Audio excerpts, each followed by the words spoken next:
Fala Brasil, pessoas lindas, tudo bem com vocês?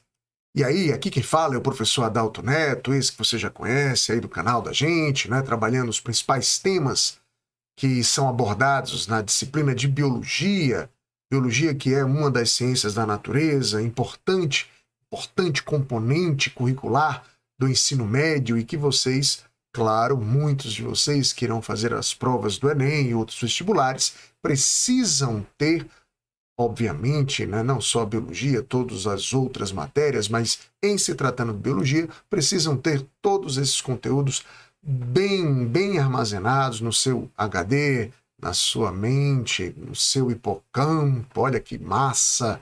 E é isso, vamos trabalhar hoje uma temática de extrema importância, principalmente no Enem, porque é uma temática que faz parte do estudo da ecologia. Então hoje nós vamos aqui destacar os biomas. Vamos começar a trabalhar os biomas? Então, vem comigo. Vou ajustar aqui minha câmera para que nós comecemos esse nosso encantador momento pedagógico. Vamos lá! É isso. Vamos ajustar aqui a nossa câmera. E a partir de agora, pessoas, vamos começar a entender o que é o bioma e como esses biomas, claro, né, como eles se caracterizam dentro do estudo ecológico, como eles vão, por exemplo, apresentar detalhes, não é, esquemas de entendimento específicos de diferenciação entre os diversos meios, as comunidades que vivem em cada bioma, as diferenças tanto geográficas como climáticas, e, portanto, a gente precisa até mesmo entender que esse conteúdo ele termina sendo um conteúdo que tem uma interface com a geografia. Bom, fatores que influenciam os biomas, que, lembrando dos conceitos ecológicos, o bioma é uma comunidade clímax. Hoje nós vamos abordar, dentre todos os biomas que compõem a biosfera, vamos trabalhar os biomas terrestres, como vocês estão percebendo aí no destaque do nosso slide. Então, um bioma é uma comunidade clímax, ou seja, essa comunidade ela vai junto com o ambiente, esses ecossistemas vão se sucedendo dentro de um processo gradual de sucessão ecológica até atingirem um alto grau de estabilidade, não só de relações entre os seres, mas também de relações com o ambiente. Então, um bioma é uma comunidade que nós podemos chamar de comunidade clímax, que tem os seus aspectos, né, característicos já bem compreendidos e que, em outro momento, a gente pode trabalhar melhor o que seria uma sucessão ecológica até chegarmos a uma comunidade clímax. Quais são os principais fatores que vão influenciar, por exemplo, nessa comunidade clímax, no desenvolvimento de um bioma? A latitude, a altitude, dois importantes critérios ecológicos e que, claro, estão vinculados ao conhecimento do próprio planeta, dentro dos seus aspectos geográficos, as temperaturas e, obviamente, além de estudarmos dentro das temperaturas, termos um conhecimento mais abrangente sobre a climatologia, além dessas temperaturas, nós, claro, vamos tentar entender todas as situações mais extremas relacionadas não somente ao clima, mas ao relevo, a pluviosidade, ou seja, o regime das chuvas, o tipo edáfico, o tipo de solo. Então, dentro desse gráfico bem especial, a gente vai perceber o seguinte, pessoas, analisando que o eixo das ordenadas está apresentando a variável altitude, enquanto que o eixo das abscissas está apresentando a variável latitude. Então, a altitude, obviamente, não é que vai apresentar um crescimento à medida em que você sai, por exemplo, do nível mais próximo do mar, né? A partir do momento que você eleva a sua altitude, você vai aumentando as distâncias, né, para cima em relação ao nível do mar, enquanto que a latitude, né, envolve a distância, né, o afastamento que a gente tem, né, de forma, vamos dizer assim, meridional, né, a partir do momento que a gente estuda esse afastamento em referência à nossa linha do Equador. Então, para cada 100 metros de altitude, por exemplo, nós temos um registro de diminuição em média de 1 grau Celsius. Então, quanto mais próximo do nível do mar, mais quente, quanto mais elevado, quanto mais alto, mais frio.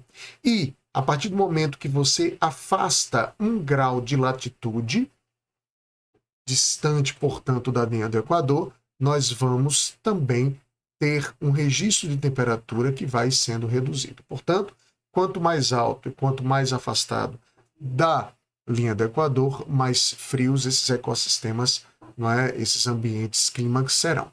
E diante disso, nós podemos aqui perceber nesse gráfico, não é, analisando também os eixos relacionados à altitude e também os eixos relacionados à latitude, a gente pode entender como o registro de temperaturas, né, vai aumentando, vai diminuindo, né, e como são os regimes de pluviosidade dentro desses meios. Então, observe, existe um bioma importante que nós vamos daqui a pouco destacá-lo, que é a tundra. A tundra, a taiga, são 2 biomas onde a gente registra baixíssimas temperaturas, justamente porque nesses biomas nós encontramos, por exemplo, regiões de elevadas altitudes, assim como nesses ambientes nós encontramos toda uma fauna e uma flora característica para se adaptar e se, né, desenvolver nessas temperaturas baixas. Já quando chegamos mais próximos, por exemplo, né, do nível do mar, nós encontramos regiões onde a temperatura ela tende a se elevar, como nos desertos frios, desertos quentes, os campos quentes, as florestas decíduas, florestas temperadas, savanas e florestas tropicais. Em relação à pluviosidade, veja que os desertos, a região mais quente, inclusive do semiárido brasileiro, a Caatinga, são regiões mais quentes e secas, enquanto que os ambientes como as savanas, por exemplo, ou as florestas temperadas terminam sendo ambientes mais frios, onde a gente tem não só uma temperatura um pouco, né, mais amena, como também uma grande quantidade de precipitações. Tá? Observe que na floresta tropical, nela você tem temperaturas quentes e um regime de chuvas mais elevado.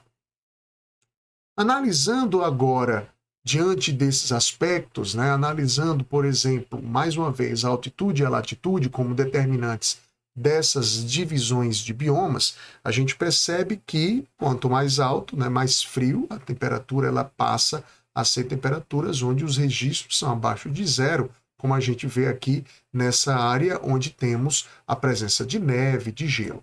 Assim, quanto mais distantes da linha do Equador também, por exemplo, como no caso dos polos, nós temos também, né, essa, né, característica da presença de regiões mais frias, com neve, com gelo, em função de temperaturas muito baixas.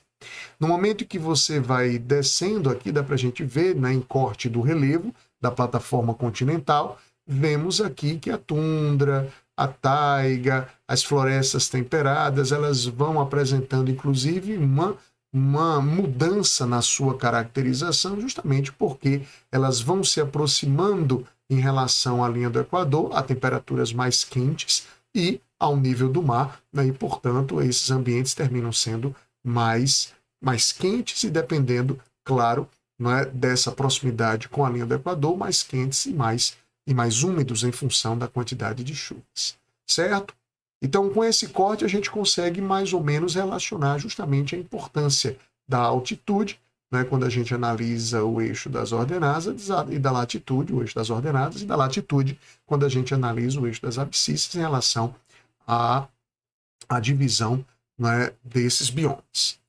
E diante disso, pessoas, nós vamos começar a trabalhar aqui alguns aspectos mais básicos, né, mais destacados e característicos de cada um desses biomas, tanto de forma internacional, analisando-se o planeta como um todo, mas também em relação ao Brasil. A tundra, por exemplo, situa-se em regiões próximas aos polos.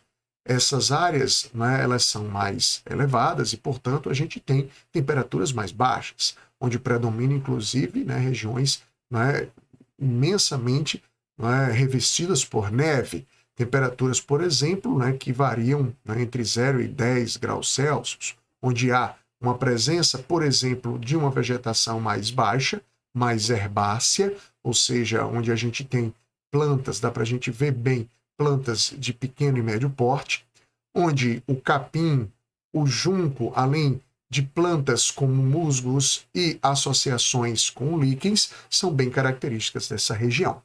Observamos também que há uma região onde a diversidade de fauna e flora é um pouco mais reduzida em função justamente das temperaturas mais baixas. Em relação à fauna, nós encontramos alguns animais bem característicos e que, claro, vão apresentar uma evolução, uma adaptação que faz com que esses animais consigam se desenvolver bem em ambientes, né, de baixíssimas temperaturas, onde a gente encontra, por exemplo, no boi almiscarado, animais como os ursos polares, uma grande quantidade de adiposidade para conseguir sobreviver nessas áreas. Os lêmures também são mamíferos importantes dessa região, assim como as renas, os lobos dos árticos, as corujas da neve, algumas aves migratórias, enfim, animais que a gente não tem um contato, né, um conhecimento maior, porque fica muito distante da nossa caracterização de bioma aqui na região do Brasil, aqui no Brasil, na região da América do Sul. Falando agora da taiga, né, a taiga é uma floresta onde a gente aqui no Brasil tem uma, vamos dizer assim, uma região de bioma, né, onde há uma fitodistribuição geográfica interessante, né, lá no sul, no sudeste, no sul, onde a gente conhece, por exemplo, principalmente no sul, a floresta das coníferas, a mata das araucárias. Então, as coníferas são plantas que se caracterizam na taiga, onde a gente observa essa região situada ao sul da tundra ártica, onde temos invernos bem rigorosos, tá certo? Essa floresta de coníferas, né, onde a gente vê aqui plantas gimnospermas que se caracterizam principalmente pelos seus aspectos de folhas, as folhas, né, que são chamadas de aciculifoliadas, folhas que vão ter uma redução da sua superfície de limbo, até mesmo para proteger-se contra o frio. Em relação a essa floresta das coníferas, né, falando um pouco mais de fauna, nós temos alguns animais de grande porte, como os ursos pardos, né, os ursos polares já se caracterizariam mais na região de tundra. Então, aqui nós temos os ursos pardos, esquilos, os visons, onde você tem, inclusive, um grande apelo, né, na indústria de peles, né, de casacos de pele, né, que muitos criticam por causa justamente dessa pele rica em adiposidade, né, que vai, né, produzir casacos onde vão proteger as pessoas dos frios, as marmotas, além de veados, além de renas, alces, animais bem característicos dos frios, das regiões frias, as martas, os esquilos, as lebres, castores, enfim, e diversas aves. Quando passamos para florestas temperadas, aí agora a gente já tem um clima mais ameno, ainda frio, com temperaturas baixas, mas que inclusive podemos encontrar inclusive nas regiões aqui, como eu já havia dito, nas regiões mais ao sul do Brasil. Nessa floresta nós temos aqui regiões, né, bem características de algumas áreas da Europa e da América do Norte, mas também aqui na região sul do Brasil, onde nós temos as 4 estações bem definidas, bem delimitadas, com predominância de plantas decíduas, né, ou também chamadas de caducifoliadas, ou seja, plantas que têm, em função da própria orientação das 4 estações definidas, então apresentam uma fisiologia não somente, né, de brotamento, de floração, como também de queda, né, das suas folhas, principalmente na região do outono. Aqui nós temos um solo que é bastante rico em matéria orgânica, justamente por causa dessa grande renovação, né, das principais plantas da vegetação, da flora das florestas temperadas. Aqui a gente observa uma imagem belíssima, né, de algumas plantas, inclusive plantas com características semelhantes às coníferas, né, onde a gente tem plantas aciculifoliadas, né, algumas inclusive, né, bem verdejantes, com outros pigmentos, enfim, onde a gente consegue ver bem as diversas diferenças, né, de características das estações do ano. Na fauna, nós vamos encontrar animais também importantes de grande porte, como o javali, vamos encontrar as doninhas, os veados, gatos bravos, os conhecidos gatos selvagens, aves de grande porte, ursos, esquilos, enfim, uma fauna que, inclusive, a gente já percebe que também ela é comum a outras regiões, até porque, né, na ecologia é importante que a gente entenda que há uma divisão didática desses ambientes, mas é óbvio que muitas dessas áreas de transição entre biomas, aí aqui fica importante esse destaque, né? Se a gente tem, por exemplo, um determinado bioma, um bioma A e um bioma B, as áreas de transição, que inclusive aqui nesse meu desenho gráfico são essas áreas de intersecção, essas áreas elas são chamadas de ecótone ou ecótono, e portanto no ecótono você tem uma grande quantidade de espécies que conseguem, né, se interrelacionar, algumas através de relações inclusive desarmônicas, né, relações, né, transitórias, mas que são importantes porque são regiões de transição. Tudo bem, pessoas? Estão comigo? Vamos lá. Florestas tropicais. Agora a gente já começa a falar um pouco mais de ambientes que nós, inclusive, nos identificamos, até porque vivemos numa área bastante, principalmente quem vive aqui na região Nordeste, né? Uma área que é bem característica, próxima do litoral, no mesmo nível, por exemplo, do litoral, do nível do mar, do litoral, né, na nossa costa marítima, né, mas também regiões próximas, por exemplo, do nosso Equador. Então, nas florestas tropicais, nós temos regiões onde há clima quente e com alto índice de pluviosidade, até mesmo porque nós temos essa característica climatológica importante, tá? Temos, por exemplo, nessa faixa, uma faixa que a gente chama de faixa equatorial, uma grande quantidade de plantas que se caracterizam por terem folhas perennifoliadas, assim como latifoliadas. Perennifoliadas ou folhas que têm um aspecto, né, perenniforme, que nada mais é do que folhas que apresentam já um limbo mais avantajado.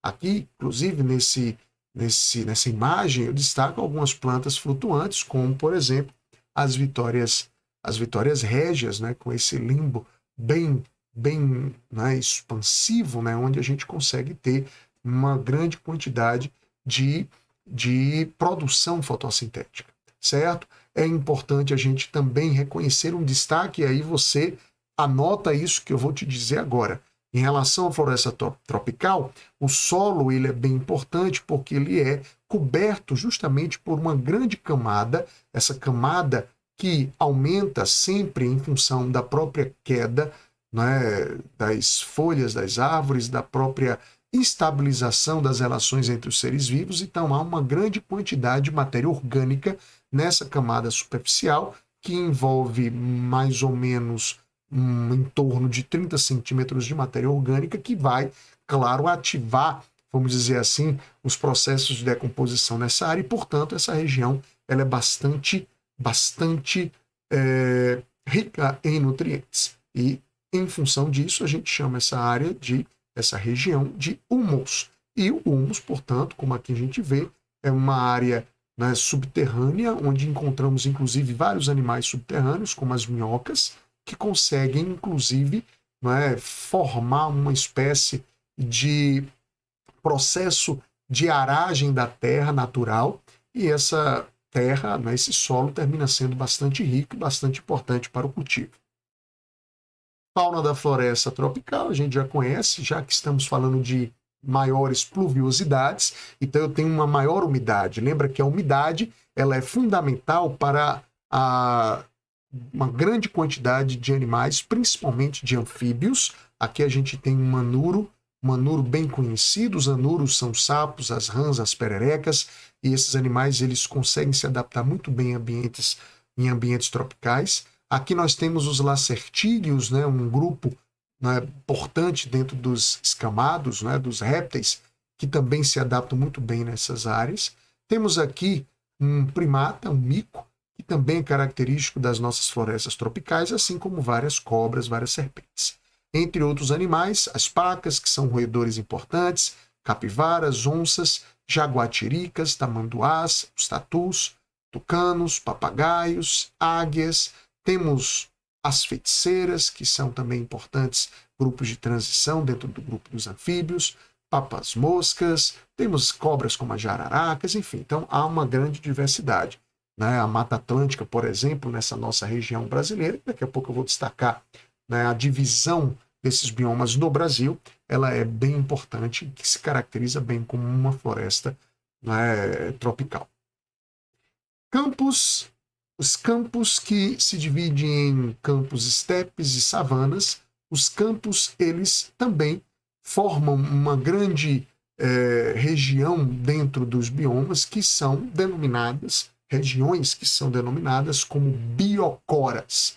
Biocoras, ou biócoras, ou biócoro, quando a gente fala no singular, são plantas, são áreas que predominam, né, são áreas onde a gente consegue ter uma divisão, né, de vários ecossistemas e que, dependendo da climatologia, essa área ela abrange vários tipos diferentes, né, de biomas, como no caso da biocora campo, onde a gente tem os biomas estepes e savanas. Então, falando sobre essa denominação, né, nesse tipo de bioma, nós vamos encontrar, por exemplo, muitas áreas onde as plantas herbáceas de baixo, né, de pequeno porte, né, de baixo porte, né, pequeno porte, plantas rasteiras, né, elas se caracterizam, como no caso dos pampas e das pradarias, que compõem um tipo de estepe, né, onde a vegetação predominante ela é bem baixa, é a vegetação gramínea.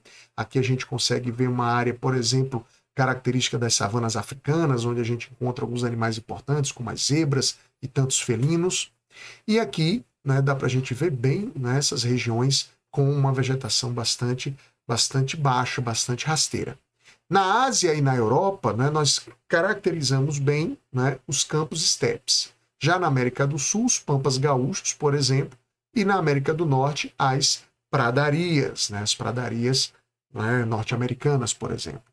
Aqui no Brasil também temos uma área interessante, né, importante, que seria, né, o equivalente ao cerrado, o cerrado brasileiro, que seria mais característico, como, por exemplo, a área dos campos, né, dos campos como as savanas, por exemplo, que apresentam arbustos e árvores de pequeno porte, além de gramíneas, e no caso dos cerrados, uma vegetação onde os caules eles são tortuosos, onde você tem, né, vários frutos característicos dessa região, a região dos cerrados, como a cagaita, como, por exemplo, o buriti. Né? Então, são plantas que enriquecem a nossa grande biodiversidade. Em relação a essa vegetação, aqui eu preciso dar um destaque, tá? Um destaque, um aprofundamento importante. Dentro da característica climática temporal dessas regiões, dessas plantas que se adaptaram às regiões, principalmente dos cerrados, nós temos lá uma possibilidade, anualmente falando, claro, em determinados momentos do ano, em função das próprias mudanças climáticas, né, em função de uma série de situações geográficas do próprio cerrado, né, com, né, a seca, correntes climáticas, né, que variam, né, e que aí a gente entra na geografia e fala mais de aspectos, né, relacionados às mudanças, por exemplo, das estações, né, dos quantitativos de chuvas, o El Niño, El Niña, e todas aquelas, enfim, todas aquelas características específicas relacionadas ao tempo e à climatologia que a gente estuda na geografia. Então, diante disso, as nossas plantas do cerrado, elas apresentam algumas adaptações interessantes. Por exemplo, as plantas elas têm uma espessa camada externa, onde o tecido suberoso, a cortiça, nos caules, terminam formando um grande e importante isolante térmico para proteger essas plantas às temperaturas mais altas. Além disso, as raízes elas penetram profundamente no solo, inclusive atingindo leções freáticos que vão conseguir, portanto, manter a sua nutrição, principalmente de água e sais minerais, fazendo com que essa planta ela tenha uma garantia de aporte hídrico mesmo em períodos de grande seca ou em áreas, por exemplo, de queimada, onde muitas vezes as queimadas espontâneas acontecem justamente por todos esses fatores climáticos, geográficos, né, relacionados às mudanças aí dos ventos, né, e das direções dos ventos e das formações de nuvens, enfim, toda essa parte mais geográfica. Então, essas plantas elas criaram essas adaptações com raízes profundas, onde elas conseguem retirar a água, principalmente dos lençóis freáticos, mantendo inclusive uma característica que é a presença de caules subterrâneos chamados de xilopódios. Estão eles aqui. Esses xilopódios eles conseguem armazenar gemas com tecido meristemático. Lembra lá da histologia vegetal? Você tem uma aula específica sobre isso lá no canal, curte lá e acessa essa aula para vocês aprenderem os tipos diferentes de meristemas e tecidos especiais. Então lá, essas plantas elas conseguem preservar essas gemas que podem inclusive brotar novamente, mesmo depois de uma área completamente, por exemplo, incendiada. Então, os xilopódios terminam sendo essas adaptações bem importantes, não somente para, por exemplo, armazenar tecido embrionário para uma nova sucessão ecológica, ou seja, para um reflorestamento naquela área, como também são plantas que conseguem atingir lençóis freáticos, mantendo a hidratação do vegetal, ok? Então, importante dica essa questão aí da presença dos xilopódios, certo? Os desertos, pessoas, são biocoras também interessantes, e a gente aqui no Brasil temos uma região de semiárido, né, a Caatinga, que se caracteriza como uma região semelhante, né, dentro dessa biocora deserto. Essa região ela apresenta-se mais ou menos ao redor de 30 graus de latitude, norte ou sul, regiões onde há uma baixíssima pluviosidade, com, obviamente, baixíssima umidade de ar.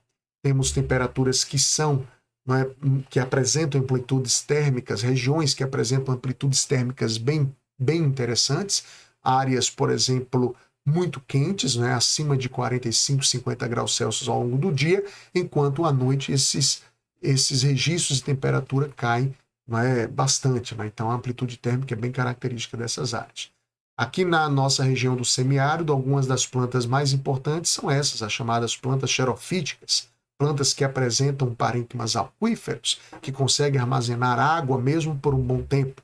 Então a gente tem aqui várias espécies, né? Os cactáceas, temos a favela, temos umbuzeiro, temos o juazeiro, e plantas que conseguem, né, garantir uma vida mesmo diante de ambientes muito quentes ou muito secos, certo?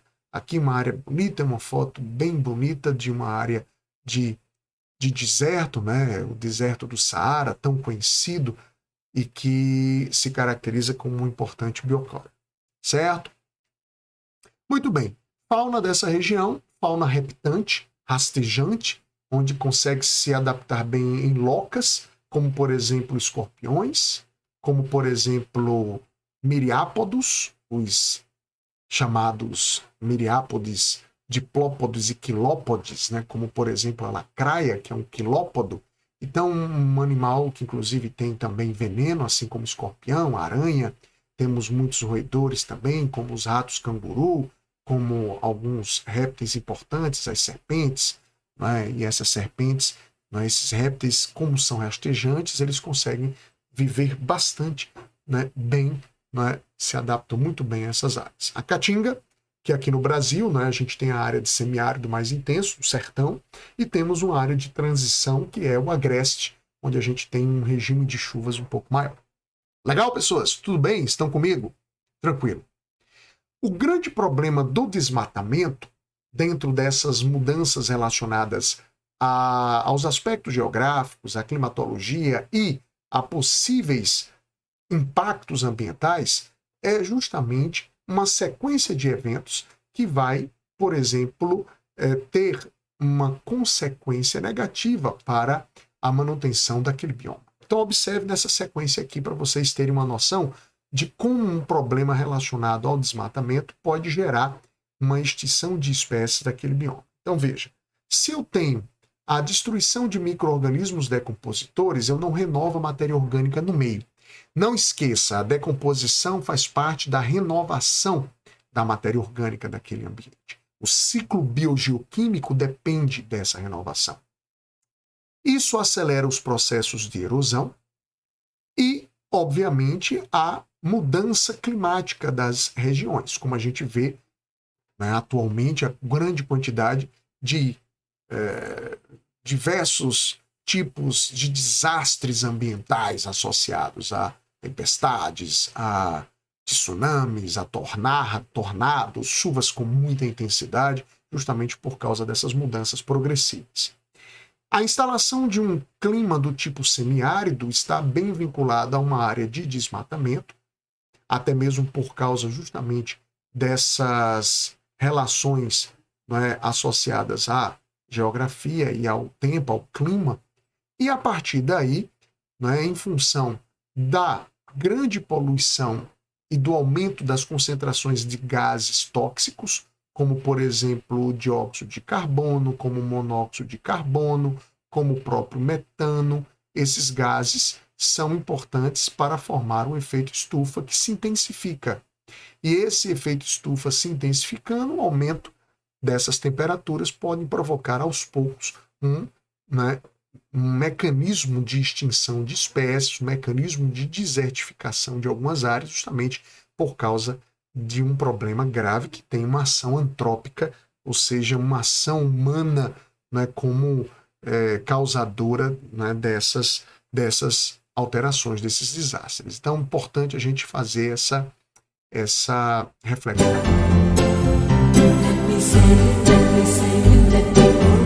Só para a gente, a musiquinha para a gente ter uma mudança aí, uma mudança no momento que a gente sai dos grandes biomas da Terra e agora a gente distribui melhor esses biomas no Brasil. A fitodistribuição geográfica brasileira, trabalhando aqui os principais biomas nesse lindo mapa onde a gente consegue ter aqui no mapa do Brasil, né, as regiões com as suas legendas bem destacadas. Então, nessa área, uma área importante, uma área que compõe toda a região norte, nós temos a nossa Ileia, a floresta amazônica, praticamente, né, um grande berço de grande biodiversidade, com uma importância ecológica mundial e que, infelizmente, sofre muitos desmatamentos. E há uma grande ação antrópica por causa do extrativismo de uma área que é muito rica. Os campos cerrados, onde a gente consegue ver, principalmente nessa região aqui, central, a região do centro-oeste, mas temos algumas áreas remanescentes também no extremo norte. A Caatinga, onde a gente consegue destacar aqui climas semiáridos na região nordeste, aqui principalmente nessa área onde, inclusive, né, temos uma grande diversidade de fauna e flora.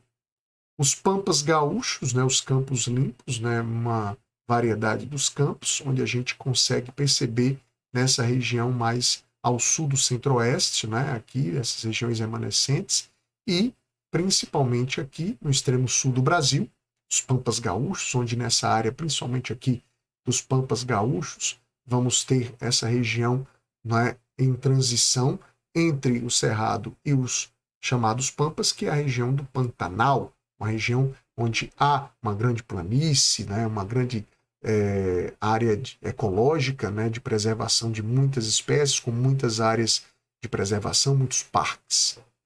A nossa Mata Atlântica, toda essa região aqui que se estende no litoral, A Mata Atlântica é importantíssimo berçário de várias, principalmente de várias aves, né, e de uma diversidade muito grande de insetos, a Mata Atlântica. A Mata dos Cocais, onde a gente tem nessa região do extremo norte e do nordeste, né, onde se predominam árvores como os babaçus, como a carnaubeira, enfim. E a Mata das Araucárias, que seria essa região aqui mais próxima, né, do extremo sul, onde temos uma mata de coníferas, como a gente já havia falado dela, a mata de coníferas com características temperadas, de floresta temperada, aqui na região sul. Então, essa é a fitodistribuição da nossa, né, divisão de biomas no Brasil. Agora, com destaque em relação a uma área de transição entre o ambiente marinho e o ambiente de água doce, nós encontramos uma região importante aqui, bem característica da nossa área, que é a região dos mangues.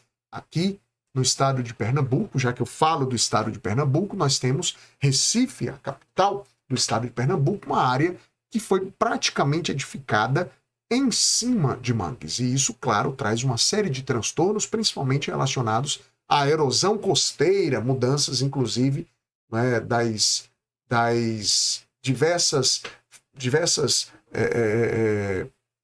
diversas áreas, né, não somente marinhas, com seus ciclos de correntes marinhas, como também mudanças relacionadas aos nichos ecológicos de vários animais, como os tubarões, que há um estudo relacionando a mudança, né, das áreas de mangue, que eram berçários de peixes como os tubarões, e eles passam a invadir outras áreas, né, e buscando, claro, acasalamento, comida, e terminam se deparando, por exemplo, com as pessoas. Os mangues são áreas, né, chamados de importantíssimas áreas onde há um solo lodoso, com vegetação arbustiva e uma região litorânea, onde há uma transição entre ambientes de água doce e de água salgada. Então a gente pode até dizer que trata-se de uma grande área de bioma, de comunidade clímax, onde há uma, vamos dizer assim, transição entre o litoral e o ambiente de água doce. O solo é lodoso, onde nós encontramos muitos animais que vivem soterrados, como crustáceos, caranguejo, aratu e tantos outros animais que conseguem sobreviver, os mariscos são moluscos importantes, conseguem sobreviver nessas áreas, além de inúmeros peixes, tanto de água doce como de água salgada. É importante destacar que esse bioma ele é um bioma pouco afetado pelo clima, justamente porque ele tem essa característica geográfica, né, de transição. Suas características se devem principalmente aos chamados fatores de solo, justamente por ser um ambiente lodoso. As principais plantas dessa região são as avicenais. Essas plantas elas se caracterizam principalmente por terem raízes chamadas de pneumatóforos. Olha essas raízes, que lindas adaptações dessas plantas, né? São regiões onde as raízes elas saem do ambiente lodoso, e nessa área você tem regiões onde a planta consegue respirar. A troca gasosa da planta ela acontece através dessas raízes que saem do terreno lodoso, são os pneumatóforos. Então, uma importante adaptação dessa planta aí do mangue, tá? Essas plantas, né, aqui tem uma espécie importante que é a Rhizophyra mangli, é uma das mais conhecidas dessa área. Além dos, né, pneumatóforos, nós encontramos também essas regiões aqui de raízes bem visíveis, os rizóforos, assim como a gente tem muitas raízes escoras, são adaptações dessas plantas, certo? Aqui culturalmente temos uma grande figura dentro do aspecto do cenário musical cultural, que é o Chico Science, que foi importante, conhecido como, né, o grande, o revolucionário da música pernambucana, o grande, vamos dizer assim, idealizador da cultura Mangue Beat. E aqui, pessoas, na fauna, a gente tem alguns animais dentro do grupo dos crustáceos, como eu falei, dos moluscos, como os mexilhões, e aqui a gente consegue ver o nosso principal representante, né? O caranguejo, né? Um animal que vive soterrado, um animal, um crustáceo, que tem patas articuladas, que consegue se adaptar muito bem nessas áreas. Legal? Tudo bem, pessoas? Vocês estão comigo? Vamos trabalhar um pouquinho? Vamos trabalhar um pouquinho. Olha as diferenças aí entre os machos e as fêmeas, né? Relacionando aqui um aspecto, um detalhe curioso sobre as diferenças anatômicas entre machos e fêmeas, mas não há essa preocupação. Agora a gente já, né, finalizando essa parte de biomas, eu quero mais destacar a questão ecológica, né, das diferenças entre eles. E agora vamos aumentar um pouquinho a minha tela justamente para a gente trabalhar algumas questões, pessoas, importantes para a gente fixar bem esses conteúdos. Vamos lá? A vegetação apresenta adaptações ao ambiente, como plantas arbóreas. Olha as características das regiões, das plantas, para você identificar o tipo de bioma. Então vai lá. Plantas arbóreas e arbustivas, olha aí, com raízes que se expandem horizontalmente, permitindo, olha para isso, forte ancoragem no solo, por exemplo, lamacento. Acabou. Esse comando da questão faz com que você já entenda.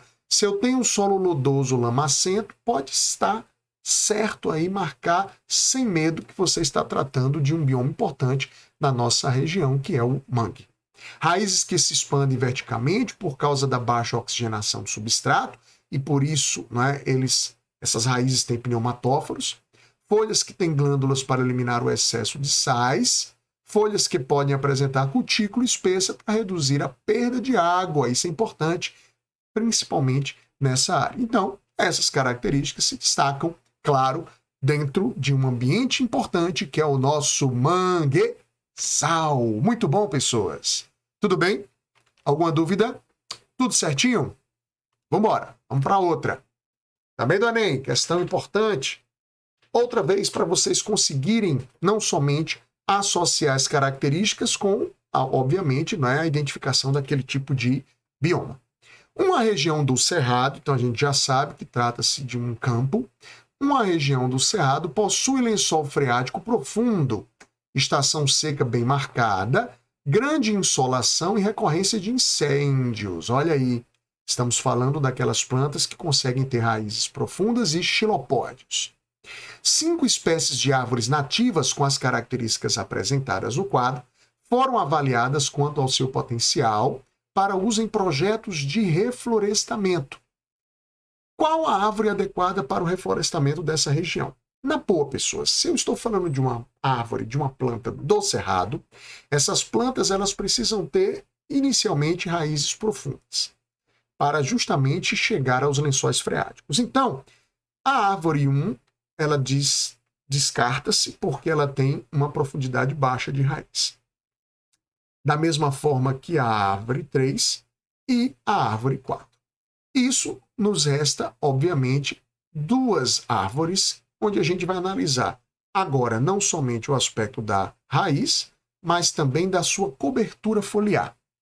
Ora, se eu quero que a planta tenha uma adaptação numa área onde há, por exemplo, incêndios naturais, onde há temperaturas altas, onde há seca, então essa planta ela tem que perder, por exemplo, pouca água.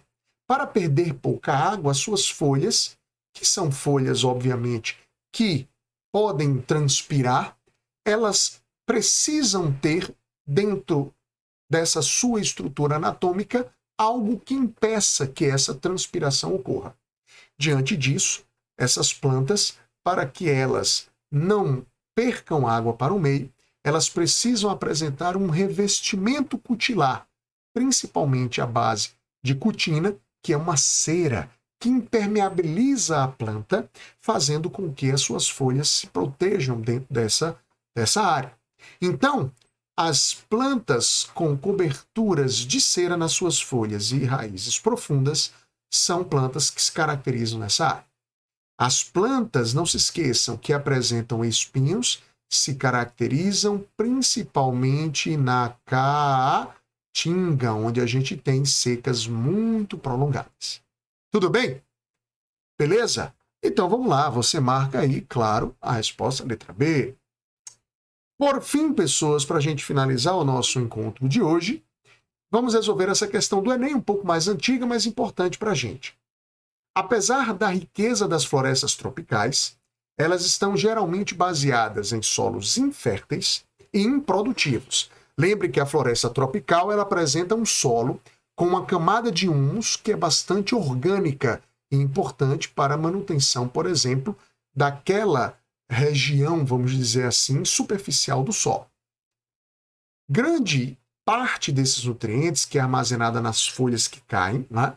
Essas folhas caem sobre o solo, ali você tem uma decomposição grande, não o solo propriamente dito, né?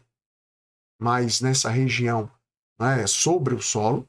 Quando esse ambiente é intensamente modificado pelo ser humano, a vegetação desaparece, o ciclo dos nutrientes é alterado e a terra se torna rapidamente fértil, claro, porque você retira a região superficial onde você tem humus. No entanto, esse fato ele é explicado justamente por que pessoas? Ora, pela profundidade do solo, pois embora pobre, sua espessura garante disponibilidade de nutrientes para a sustentação dos vegetais da região. Lembrando que essa espessura ela está vinculada, por exemplo, à própria presença do chamado humus. Esse humus, pessoas, não se esqueçam, ele é o que mantém a nossa superfície. No entanto, se eu tiro, por exemplo, se eu destruo, não é, por uma ação antrópica, eu quebro esse ciclo de nutrientes, então, como o próprio texto diz, esse solo ele se torna um solo pobre. Então, diante disso, a alternativa A ela está falsa, porque ele quer justamente explicar o fato de você ter florestas tropicais exuberantes, mesmo com solos pobres. Aí, essa explicação se deve à boa iluminação das regiões tropicais? Não.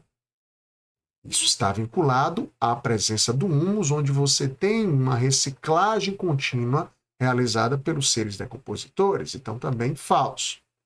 A existência de grande diversidade animal com número expressivo de populações que com seus dejetos fertilizam o solo?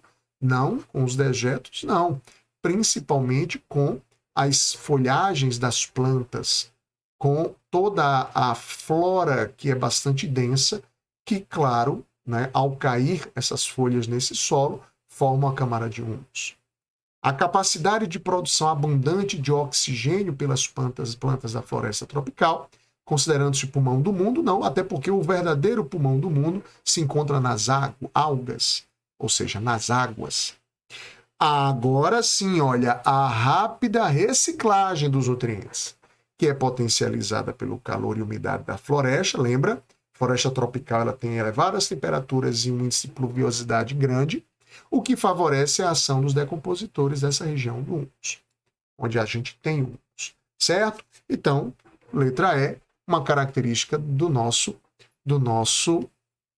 solo, né, da floresta tropical. Beleza, pessoas? Então, algumas questões, poucas, claro, a gente precisa resolver mais questões sobre biomas para diferenciar bem essas áreas, mas já nesse nosso encontro a gente já consegue trabalhar muita coisa legal, não é?